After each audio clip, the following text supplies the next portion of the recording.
Let's kick it off. Welcome to Reedsy Live.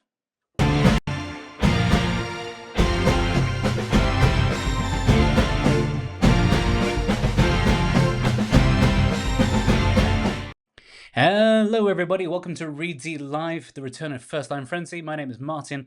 I'm from the team here at Reedsy, welcoming you back to a fantastic session. We asked people to send in the first lines of their books, and today we are having a fantastic editor, formerly of Reedsy, now in the big bad world of traditional publishing. She'll be coming on to critique it in real time, provide feedback and suggestions for how you might make a more impactful sentence, more impactful start to your book. We have a lot to get through, so I think we'll get things started and bring on our guest. Tonight, we are joined by a former Reedsy editor who's now editorial director of Amara, an imprint of Entangled Publishing. She is the creator of First Line Frenzy and one of our favourites here on Reedsy Live. Please welcome Rebecca Heyman. Becca, how are you doing? Hi, I'm doing great. It's very nice to be here. How are you? I am good. As good to be back in the saddle for one of these. We had a sort of super secret one of these that we did for a small conference. Well, a large conference. Mhm. The attendance was small, so that balances out. How have you been? I've been great. As you say, I after 20 years of freelancing, I've moved over to um, traditional publishing, which is exciting, and it's been really yeah, it's been a wonderful challenge and I'm having a great time, but I miss this and I miss the first line frenzy content that I was making, which I just don't have time for anymore. So to do this today is just such a gift and a treat for me as well. So I hope everyone else is, I don't know, ready to have a good time. I'm here for the first line frenzy party. Nice. As I mentioned in the sort of pre-bit of the show, we received over 1,000 submissions. I've whittled it down to just have sort of a representative sample. If yours gets picked, it doesn't mean it's terrible, doesn't mean it's amazing. If yours does get picked, doesn't mean you're amazing or terrible. So please take this as a learning opportunity. All right, Becca, if you're ready to start, I've got some of them loaded up here, starting with... I'm ready. Oh, and you have not seen these at all before, right? I have seen nothing. I haven't seen anything. If anything, I'm out of practice. So we'll All right, see we'll see how it goes. well, let's go with this one. I lay awake in mother's queen size bed with Kelly Simmons asleep beside me. Hmm. It's a little creepy, right? To be laying next to someone. I don't know. I feel a little weird about this one. We obviously can't know the gender identity of the speaker, the subject, but to know that they are talking about mother's bed and then naming someone who's not, I don't know, like it's to use someone's first and last name when you're sleeping next to them implies like a degree of unfamiliarity. I don't know how to Hmm. take this. I'm uncomfortable. To be fair, I like feel weird about it. I'm also a little bit weird. I'll give you. You don't know the genre. But this is Right. thank you for Jose Sacco who sent this one in. The genre that they've assigned this is young adult, but the title of the book is "You Do What You Have to Do: Illicit Liaisons, Volume 4." So it feels like Okay. maybe a quite I quite don't a I tough don't know match that this is for the category. for young adult. Yeah, I'm not sure that I don't know that you're going to reach your target audience with that. Um yeah, I mean, I just think it's weird to be sleeping in your mother's bed, period, but then like to be there with someone else is like an added layer of no thank you for me. But yeah, thank you, Jose, for sending that one in. And let's go to number 2. This is from John David Liebling. Admiring the enormity of God's twinkling grandeur, I once again express my extreme anguish, anger, and arrogance toward the one responsible for marooning me in this lava strewn world. Okay, it's a lot of words to say that you're yelling at the sky, you know? Um, you're admiring God's twinkling grandeur, but you're also anguished and angry and full of arrogance. The, the triplicate on these expressions is overkill. I would much rather have you show me that this person is stranded in a lava strewn world. I mean, technically our world is strewn with lava, right? Strewn just means it's like haphazardly spread about. So I think if lava is a real feature of the landscape here, you can use a much better and more accurate verb in the back half of this sentence. I just, someone being angry and anguished and arrogant about um creation is not terribly interesting, but a lava planet is interesting. So I just think you're starting in the wrong place here. Also, if the whole novel is this wordy, you're going to lose people before you capture their attention. You should pare down a lot of this language. Say only what you must. Because I was sort of thinking, in a lava-strewn world, like the first thing is it must be really hot all the time, right? And I'm not sort Well, of I don't feeling that. know. If a whole world is strewn with lava, like how pervasive is the strewing? I don't I just this is weirdly specific and also profoundly vague, right? So like the words aren't very effective. There's a lot of words in the sentence and they don't actually mean very much. So I think if you are going to harness the power of language, be more intentional about that power. Edwin's basement was the kind of space children are warned against. Windowless and unmonitored, a place for dust to settle and adolescent secrets to flourish. I love this windowless and unmonitored. That's true. We were all warned about those kinds of places. Vans, basements, they're just, you don't want kids there. Yeah, I really like this. I feel some kind of way about adolescent secrets flourishing in a basement, but I guess that's true. I think that gives me mom anxiety, but I think it's supposed to. So often people say that I only like the short lines, but I want to point out that this is a fairly long first line and I quite like it.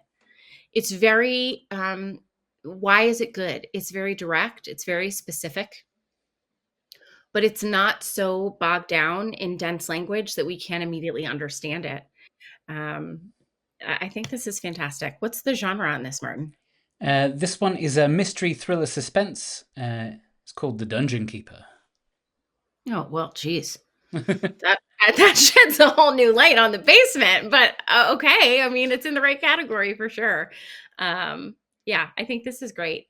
It gives like a Stranger Things vibe, right? Like, I don't know. Yeah, I know sort of exactly what they're sort of getting at. Like, this is Hmm. we don't have these kind of basements elsewhere in the world where like bad things can happen. Yeah, a windowless basement is like that's like a throwback too, because now for like new construction, you can't build a windowless basement, I don't think. It's definitely Because not to code. not Thank you to so code, not to code. Thank you, Stephen, for sending this one in. If you want a short one, let's go for this one from Ross Stein. Barbara Bloom had just blown up. A plus. I'm in. I'm in. You've got me. I'm ready to go. Whatever happens next, I want to know about it. It's there's something pleasing about the name as well. Like sometimes you mention it's like, Oh yeah, yeah. introduce the character in there. And this is it's a good name. It's not trying too hard, but you feel what it is. There's like the alliteration on Barbara Bloom and blown up is fantastic. I also like that we don't know if blown up means like gone viral, which is totally possible, like less exciting than an actual physical explosion, but certainly feasible. So I like that this gives us it has us asking the correct kinds of questions. We talk about this a lot on First Line Frenzy, which is the difference between so what and what's next. And so this would have me asking what's next. Cool, good stuff. Thank you, Ross, for sending that one in. We don't know much untitled as yet in general fiction, but I'm curious. The next one here comes from Thomas Vranas. Audrey slouched over her makeshift desk, surrounded by stacks of unsolved missing persons files, some dating back over a century. I think my challenge here is that we've used a lot of language. Let's see. Unsolved missing persons files, some dating back over a century. So 10 words to say cold cases, right? Audrey slouched over her makeshift desk surrounded by cold cases, or however you want to articulate that. I think if there's a theme emerging today, and we have a so far a very small sample size, that if there's a theme emerging, it might be that language efficiency is really important, right? If you can say it in one word, don't say it in 10. If you can say it in two, don't say it in 10. So I would love to see this get more activated by keeping us in the chair, right? Keeping us with Audrey slouched over this makeshift desk. I'm interested in why it's makeshift too. So she doesn't like have a real office. Wherever she is, she's sort of, you get the impression of sort of like pushed into a slightly non professional space. So I think this is an interesting entry point, but I just think it's a bit of a waste of language. So I would tighten that up. Cool. Thank you for sending that one in, Thomas. The Box in the Cell, also mystery, thriller, suspense. I'm not sure whether it's an indication of what people are doing for the sort of novel sprint or what's just sort of in the air now, but there's a lot of mystery, thriller, a lot of fantasy in this one. Gettysburg had become Petra's best source for fresh corpses. Yeah, we're reaching into American history today. I think this is actually quite funny.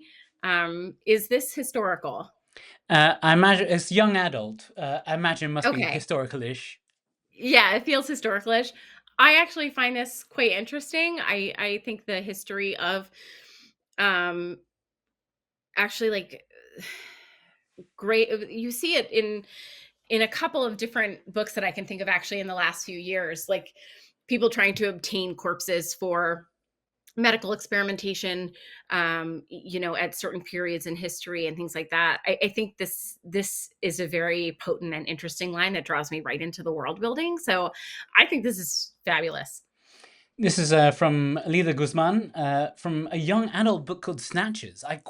I'm intrigued by that concept of a young adult Yeah, body snatch. I am too. I think it's great. I'm trying to. I feel like I'm thinking, I can't remember if Sally Thorne's Angelica Frankenstein makes her match. Is it makes her match or met her match?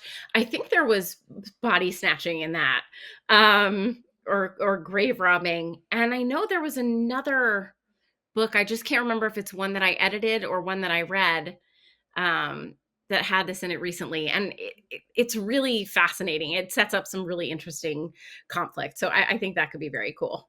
Excellent. Cool. Thank you so much, Lila, for sending that one in. Our next one here comes from Peter Ross. Academia is the third most hostile environment one can encounter after the mayhem of a battlefield and the mutual vilification traded between opposing politicians. Lots of language for what is trying to be a really pithy observation. And so I think you're undercutting your purpose a little bit with all of this language. I love the idea of academia as a hostile environment. I actually think that's really funny. Contextualizing it against a battlefield feels a little bit transgressive and maybe taboo, because certainly there's far less at stake in an academic environment. I don't know how I feel about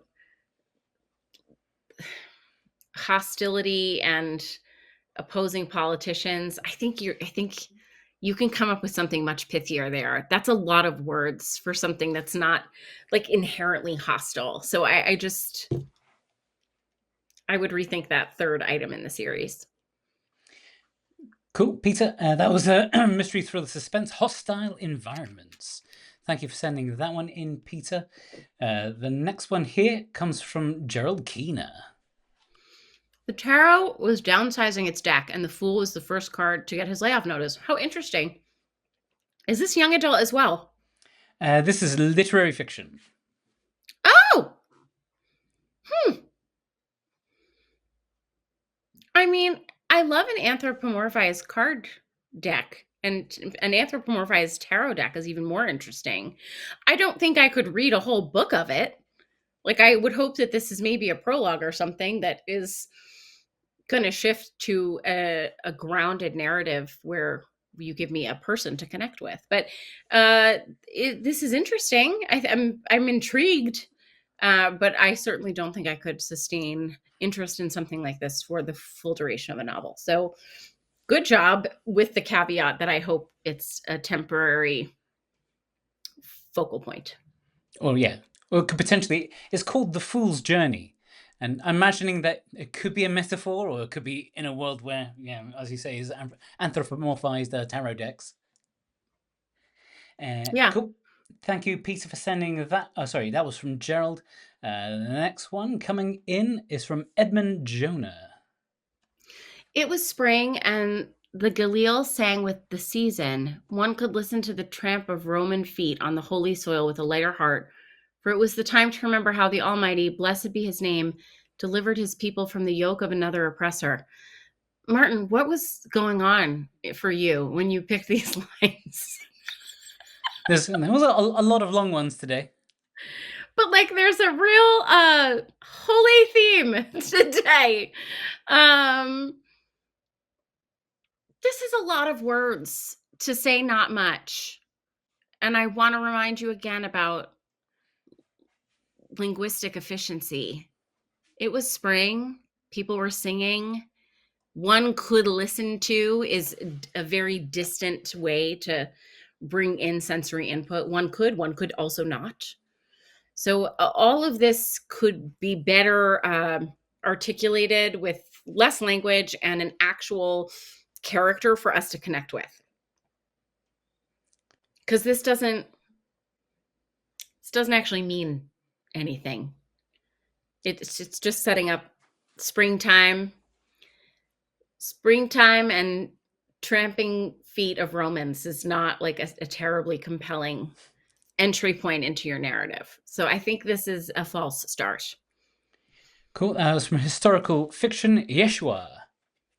Yeshua exclamation point, which makes me think this is either a very emphatic take or satirical one potentially. Yes. Cool. This next one comes from Alison Martin. Poison worked much faster on a man whose blood was made mostly of wine. I love it. Another winner.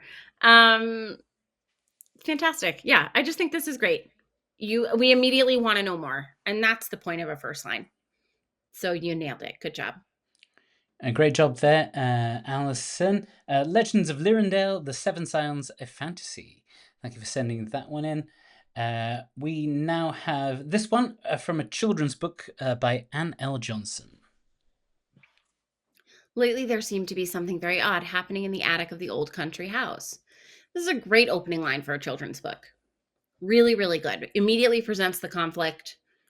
I wouldn't mind getting a character on the page. In the attic of the old country house at the end of Beth's Street or something like that. Just to ground it even a little bit more and connect young readers to a character right away. That's always a good idea. But I like this. I think it's perfectly functional. Cool. That was from Timothy Beetle and Tilly Mouse. Thank you for sending that one in, Anne. Okay, moving on. We have one from Paul Purnell.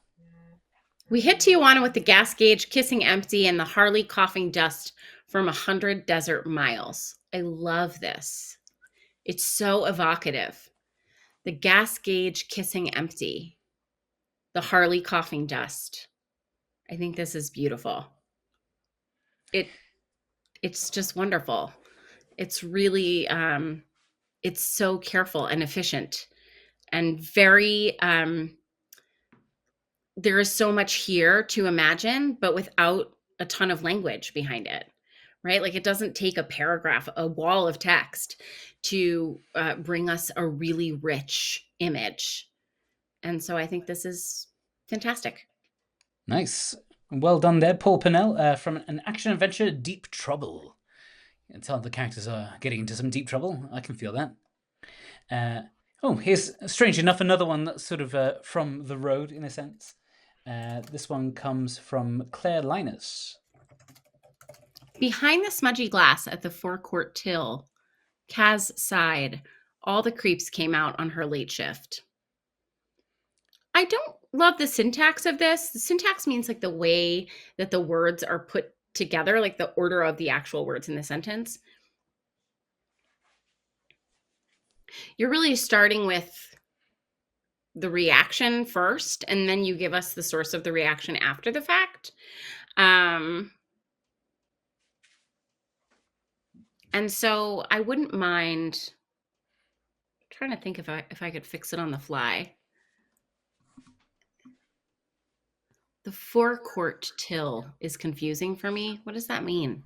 I Oh, know maybe till you is don't. register, but like what is forecourt? Oh, basically, the gas station forecourt is that bit on the outside. So at night, you pay through, you don't come into the actual shop. They usually have a window there where you pay. So the forecourt is basically where all the pumps and stuff are. Oh, okay. I learned something. That's not how we do it, right? You would go inside to like the mart attached to the gas station to pay if you were paying in cash. But otherwise, when you guys pay with the credit card, don't you just pay at the pump? Uh, well, it's a bit different here. We pay after we pump, so you don't have to pay before. Um, they sort of just trust you not to run away with the gas. Oh But no, at yeah, we can't so be trusted. but you Americans can't you be can trusted. go in and pay usually afterwards. But at night, because it's usually some woman there working there by herself, they'd lock all the shop up, and then there's like the glass till is where you go pay. So you just go in there and they slide all the money in like a bank teller.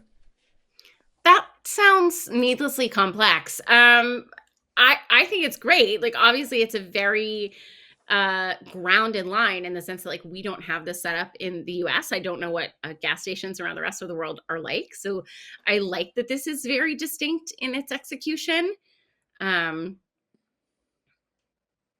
yeah, I might like this just as it is. Maybe the semicolon's a little too strong for this moment. Like it could be an M dash. I don't know. I think it's good. Yeah, how do I feel? Yeah, I think that might feel a little better. It felt like the semicolon might just be going in too hot. Just it's just a little too much for the moment, a little too heavy. I would do this with an M dash. I think that's really nice. Yeah, you sort of mentioned before that semicolons are sort of like the real aggressive big guns The big guns punctuation. punctuation. I do every time I talk about semicolons, I honestly think big guns punctuation, and that just seems like such an Americanism, but that's what they are. And yeah, I think the M dash works there. Cool. Let's bring up this one from Melissa Johnson. Adam and Eve didn't know how good they had it. They didn't have in-laws. That's true. This is very funny. Adam and Eve didn't know how good they had it. They didn't have in-laws. I wish we could eliminate the repetition on the pronoun. Adam and Eve didn't know how good they had it. Neither had in-laws, maybe. I think neither had in-laws maybe could work better. I just don't like anytime we can avoid, doubling up on words in a single sentence. Yeah, I think this is quite charming. I'd love to know what it was from. It's from an other genre. It's called Grafted In by Melissa Johnson. So tough to know what the sort of tone of it would be. Yeah, but I mean, I hope it's contemporary, right? Like, Yeah. I hope that this segues directly into a scene with the narrator's in-laws in tow. There's actually a comment from T Pearly. I don't know how to say that, but it says in-laws hadn't been invented yet, and I think that's also really funny. Someone just said, Yeah. just no in-laws. They didn't know how good it is. No in-laws. It might be harder to get. Yeah, I think we need a little more context than just no in-laws. I mean, if we really dig down again, Martin, another like biblical one. I'm just Oh yeah, pointing yeah. out there's something going on for you. It's, Um, this is just like largely just a good selection of them, almost at random. But I don't know. Maybe it's a real end was it times vibe going on random? here. Yeah, seriously. Trying to tell us something. Cool. I've got another one here from Kinsey Howard. Pinning the last of her unruly brunette curls to her chignon, Adelaide Darlington stared at herself in the looking glass, mostly satisfied with her appearance. This is starting with a stop. This is just a character sitting down and looking at herself, and that's boring. Even if she's doing her hair, it's boring, because the real danger here is that we're going to end up getting a full description of her whole face, which like is also super boring. You should try to trickle in physical details about your characters only when they're relevant. So like if someone's observing them and their blue eyes light up, right? Or their lopsided, or their like snaggletooth hooks on a smile, or their freckles have darkened in the sun. That's when I want to hear about physical details, and kind of not all of them dumped in one place for no reason. It doesn't matter that she pinned her curls into a hairstyle, because she's just sitting there looking at herself. So bring us to a more interesting place. Where is she going with this hairdo? What is she doing there? That's more along the lines of what I'd like to see in a first line. Cool. Thank you for sending that one in, Kinsey, from When the Snow Falls, historical fiction. All right, let's try bringing up this one here. The last time I saw Jimmy Knowles was the day he disappeared with my money and my wife. Ooh, Jimmy, not very nice. This could be a good line if the next line is about seeing Jimmy Knowles again, right?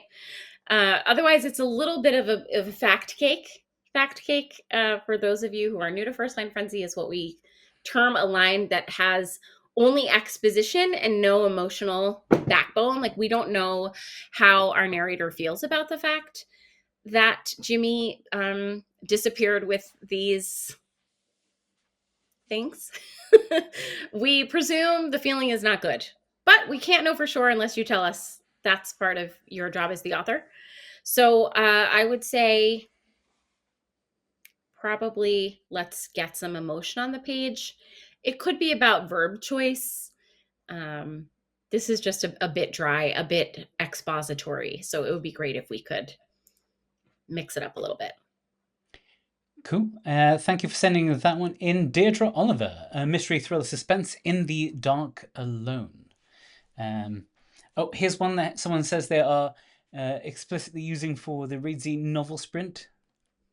The fate of humanity changed forever when we learned that life was cheap and robots were expensive. This is interesting. Humanity should not be capitalized.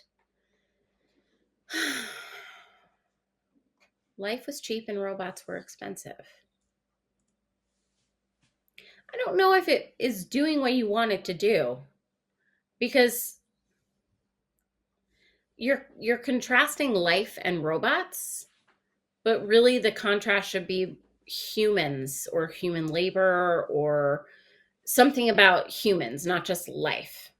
Because life isn't cheap or expensive. It doesn't have a monetary value unless we go back to the corpse line, the grave robbing line. Then we talk about life maybe having value. But even then, it's a human body, right? It's not life. So I think this is an interesting contrast, and I love when you can offer us an interesting contrast to sort of sink our teeth into in line one. But this is not quite correct, and so you have to dial down into your specificity a little better. Cool. I think the author's pen name, Charles Pendragon, from the Mondrian. Thank you for saying it. Science fiction. And let's go for this one here next. Whoops, let me get rid of this one first. The cool, recycled air of the Centers for Disease Control and Prevention hummed a low, monotonous tune, a soundtrack to Anthony Campbell's Growing Dread. Well,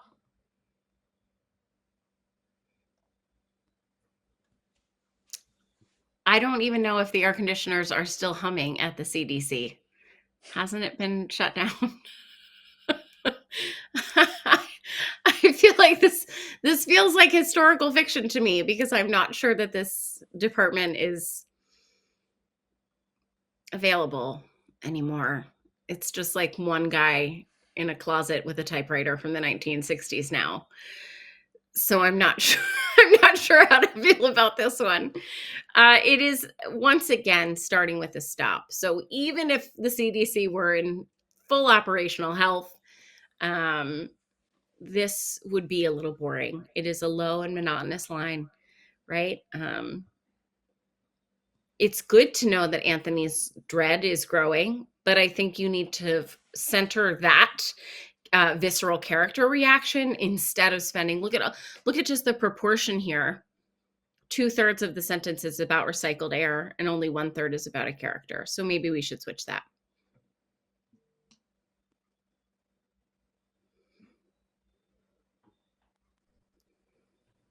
Cool. That's Robert A. Clark. Breath of Deceit, Power, Politics, and a Pandemic. Mystery, thriller, suspense. So a marginal period piece, perhaps.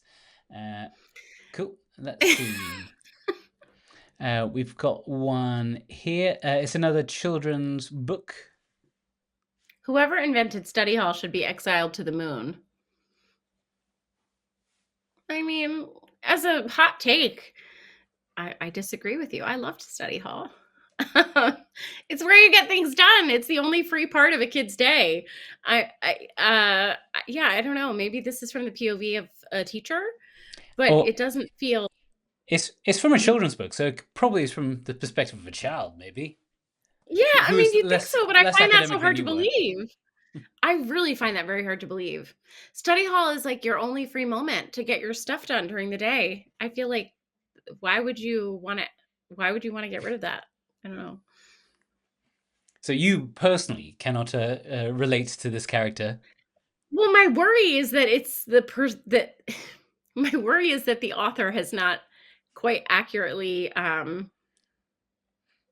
like considered their characters' true connection to the audience, I guess. Maybe there's a reason for this. Maybe they get shoved in a locker during every study hall, but I don't know. It also shouldn't be capitalized. Study hall is not a proper noun. Ah. That is Saving Gracie from DC Ida. Thank you, DC Ida, for sending that one in. What else have we got here? Here we go. It was barely 5 on a September Friday afternoon as I left the Bedford Avenue subway stop, and yet the suckage had already arrived.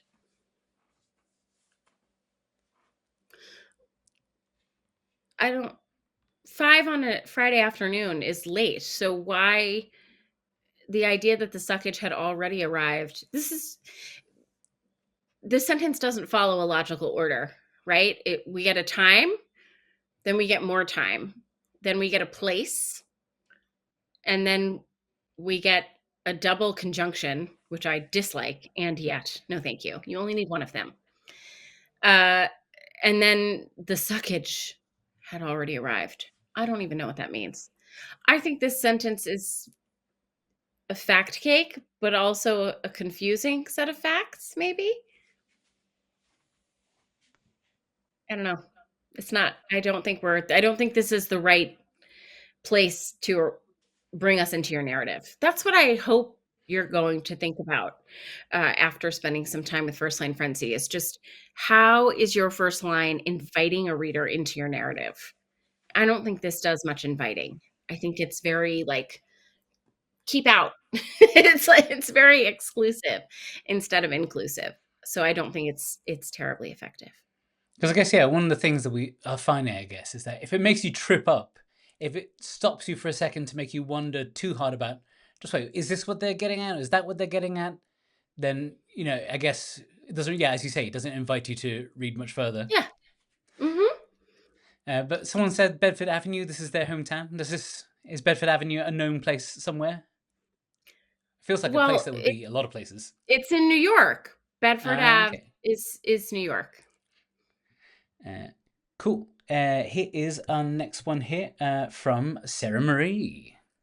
Note to self, never again move to a new town without at least Googling it on the trip.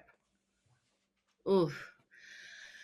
This is so subjective, but I would instantly like hate this protagonist for doing this.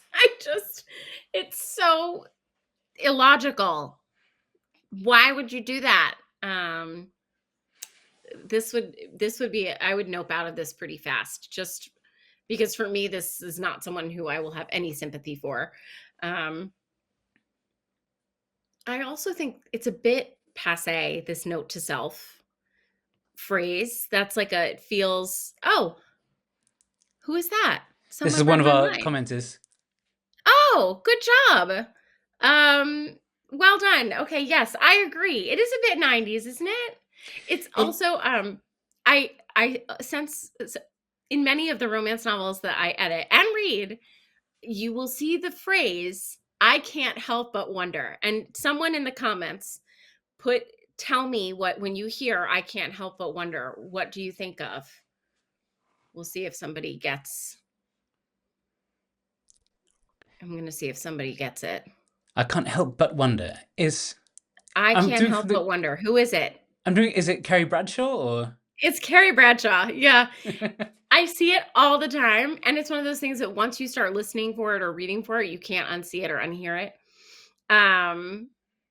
Because I think the note to It's self one, everywhere. Lisa Kudrow had a TV show where she was an actor going back into a sitcom where her catchphrase was "note to self," some pithy one-liner.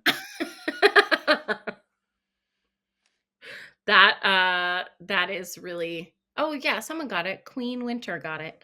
Um yeah. I don't like, how can you move to a new town without looking it up first? I don't even understand how that's possible. It's Because just it's young yeah. adults, so I'm imagining it's from the perspective of someone who had no choice. But that also, Okay. But even still, like, find me a young adult who's not completely connected to their technology. I mean, if you told a teen that they were moving to a new town, they'd know more about it than you in 10 minutes flat. cool. It's from one called the Scooter Gangs. Thank you, Sarah Marie, for sending that one in. Let's go to this one from Hope Elizabeth. Michaela slipped the metallic watch into her pocket while the employees attended to another customer. Michaela, you naughty thing. That's an interesting spelling of Michaela. I don't know that I've ever seen that spelling. I've never seen it spelled without an H in the middle, to be honest. It's a Uh, fantasy book, so it probably is oh, like a fantasy say no variation. more. Yeah. Yeah, okay. So a little klepto Michaela out here slipping watches into her pocket. Okay, I'm in. I want to know what happens next. I'll stick around to find out. You've got me. It's not like the most artful sentence in the world. I would love for it to be slightly less fact cakey by ensuring we understand something about Michaela's state of mind. Is this like, is she seasoned? Is this something she does a lot? Has she angled her body to like hide herself from cameras? I don't know. I think if you could work in just a little bit more detail about Michaela's response to what she's doing, that would be great. Cool. Thank you for sending that one in. Hope from Unity of Elementos, a fantasy book. Here is another one. I fished around in the medicine cabinet, pushing aside an absurd number of pill bottles in search of my melatonin. Can't sleep, huh? Uh, this is in many ways starting with a stop. You're just looking in a medicine cabinet. That's extremely boring. You're also looking for something to go to sleep. So if this is about insomnia, like maybe that's interesting, but then the melatonin wouldn't be behind a bunch of other stuff in the medicine cabinet. If this were something you used often, it would be more accessible to you. So I think this is a little boring. This is from, I had the one just here. That was from a romance book called Eunoia, which I know as a word that features all the vowels, but nothing more. I can't remember what the actual definition is. A romance book by H.M. Grace. Our next one here is from someone named just Raj. I shed hysterical tears in public during my childhood because of trivial things until the day my old man uttered the shame he felt for me. Oof, that took a turn. I mean, it's a really interesting memory, but it's the syntax, like the wording here is very awkward for me. it's almost like the narrator is distancing themselves from their own experience. I shed hysterical tears in public during my childhood. Instead of like as a kid, I used to throw the most incredible tantrums in public until my dad told me my behavior had left him like thoroughly ashamed or something like that. It just feels like there's a lot of what I would call narrative distance here, um, in the prose instead of activating more voice. This is a little bit bland vocally. So I think this is a cool place to enter the narrative. Um, but I think the wording gives me pause. I would be quite concerned if the entire manuscript used this kind of narrative distance. It would be really hard to connect to this character. Cool. Thank you very much for sending that one in. That was Underspoken Talks, literary fiction. I've reached the end of the ones I have, but I've got actually a few more banked here. I can't believe we got through. I mean, how many was it? Wasn't that many. I feel like it wasn't that many. I think we got 25, 30, but I've got more here. Good. We're never without. We have a deep well. Who is the most overworked and underappreciated member of every theater company? I don't know. And I tend to discourage authors from beginning a book with a question that has a clear-cut answer, because they either won't care about the answer, won't know, and therefore may feel like excluded from the narrative, or will have an answer that's different from the one you give, and then they feel excluded from the narrative anyway. I mean, don't ask me to write the story for you. Just tell me who it is. I don't want to, I'm not here for homework. Just tell me who you think it is and make it interesting, right? Like, Sheila McStage Manager was the most overworked and underappreciated member of every theater company she'd ever worked for. Okay. Rebecca, you guessed the answer to the question. Did I? Yeah, the title of the book is The Stage Manager. Stop it. So I guess somewhere this managed to communicate it to you. So there's something in this. It will shock no one to learn that I was a theater kid. I mean, honestly, if you've watched any of these, I think you figured it out by now. Yeah. I also don't know if that's true. Like, as a theater person, I'm not sure that that's true. I feel like the stage manager has a ton of clout. Anyway, make it about a real person and don't ask me to do your homework. Well, if I wanted to write the book, I would have written the book. Thank you, Eileen, for sending that one in. This one comes from Alex Dawson. Last year, Bangkok was the most visited city in the world, as it was the year before, as it will be next year. Say it with me, friends. It's a fact cake. Fact cake. It's a fact cake. It's a triple layer one. Yeah, it is. It's a triple layer fact cake. That's really good, Martin. I love that. It is. I don't know. It's not that interesting. It's just a fact about a city. Give me a person, give me a conflict. Character and conflict really need to come forward in your narrative as soon as possible, because that's what keeps people reading, right? And that's really what you want to offer your readers, is someone to connect with and a situation to care about as soon as possible. Cool. That one was from Alex Dawson, Evergreen International, general fiction as well. This next one comes from Lydia Trollope. It took Marjorie Wrench 23 years to suspect she had married the wrong man. After 40, she was certain. How interesting.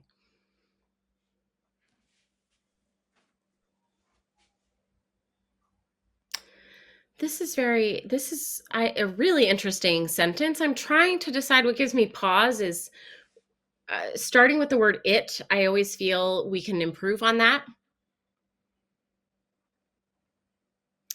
Marjorie Wrench was 23 years into her marriage. No. Marjorie Wrench had been married 23 years when she suspected. No. I don't want to say the word married twice, but I also don't love that it took. Though there's a certain passivity, right, to Marjorie. with her 23 years to grow that suspicion and another, almost 20 years to be sure about it. So maybe I don't mind it. Maybe it's really character consistent to activate a syntax like this. I would probably fiddle around with this quite a bit if I were editing this book, just to make sure this is the right syntax, just to make sure this is the best way to articulate this idea. But it is an interesting idea, and it makes Marjorie an incredibly interesting character to me right off the bat. Cool. Some people suggesting starting with Marjorie Wrench. Yeah, there's a lot of ways, I guess, to get into this. With numbers, are they all spelt? I guess they're all Under sort of those 100, they're numerals. spelled out. Under Yeah, 100, they're they're spelled out. out under 100. Yeah, 23, and always hyphenating between the tens and the one space, and not at any other time. So 145 is only hyphenated between 40 and 5. Right. So even, yeah, so,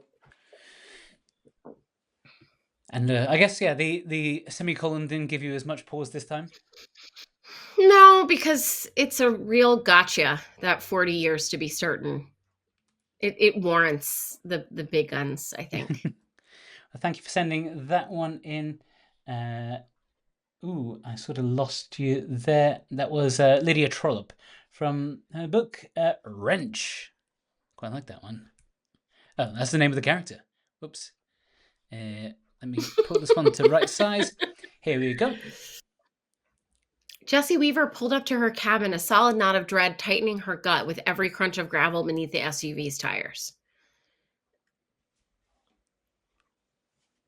We did it already. We pulled up to the cabin in the first phrase, and now we're just continuing to talk about it for the rest of the sentence, which is a little puzzling to me. She pulled up to her cabin. That's a past tense verb. We're not continuing to crunch the gravel beneath the SUV's tires. And also, no one cares about that. I'm interested in why she's dreads pulling up to her own cabin. But get us into that situation much faster. Is it because she'd gotten an alert about an intruder an hour ago? Is it because there's a burst pipe? Is it because her whole family is inside? Is it because the body that she's about to bury is inside? You can do more here.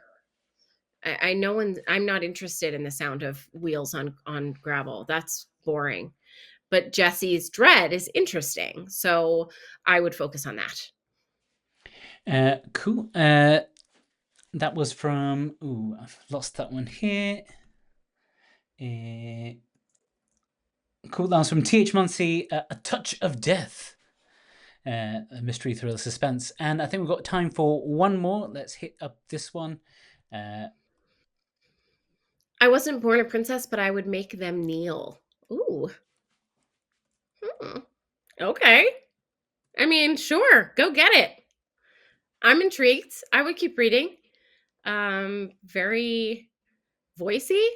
I like that. Sure. I like a princess with some edge. I like it. Good. Yes. Keep going. Nice. Well done, Hannah, from fantasy book Rune, Rune. And that brings us, I think, to the end of this one. Thank you so much, Becca. Thank you, everyone, for sending in your first lines. If you enjoyed this, do remember to give this thing a like. Before I wrap up, I just want to let everyone know what's coming up next.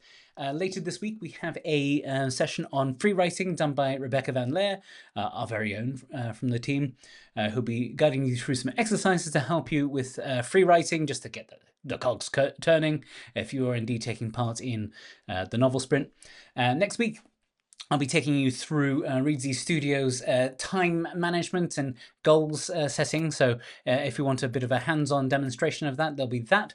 And then after that, we'll be straight into November, where we'll be having 3 events every single week that you can take part in, participate in, share your progress. I'll be bringing on special guests, authors, editors, and the like, and it'll be a lot of fun. Becca, I want to thank you so much. You are not currently open to any sort of editorial clients. However, for folks who are about to embark on a concentrated month of writing, what can you sort of say to them that can help them, get through that month? I think don't edit as you go. You're putting sand in the sandbox, so just keep piling it in. Um, a sprint like this, where you're just trying to produce a lot of words in a short amount of time, is as much about unblocking the habit of writing as it is about the writing itself. So, like, just lean into that and let yourself develop the habit of performing this action. And don't worry too much about assigning value or judgment to what you produce, because that's not the purpose of this kind of exercise. Yeah. Yeah, if you come out with a manuscript at the end, that's great. But yeah, the best thing that you can get is just the ability to sit down regularly and just get any amount of writing done. Cool. Becca, I will hope to have you back for another one of these before long. I realize it was Yes. such a long time since the last one, but if I can get you to commit, we'll do one early next year. Okay. Early next year it is. I'll see you in 2026, everybody. Good luck. All right, everyone, good luck. I'll see you soon. Thanks again, Becca. Bye.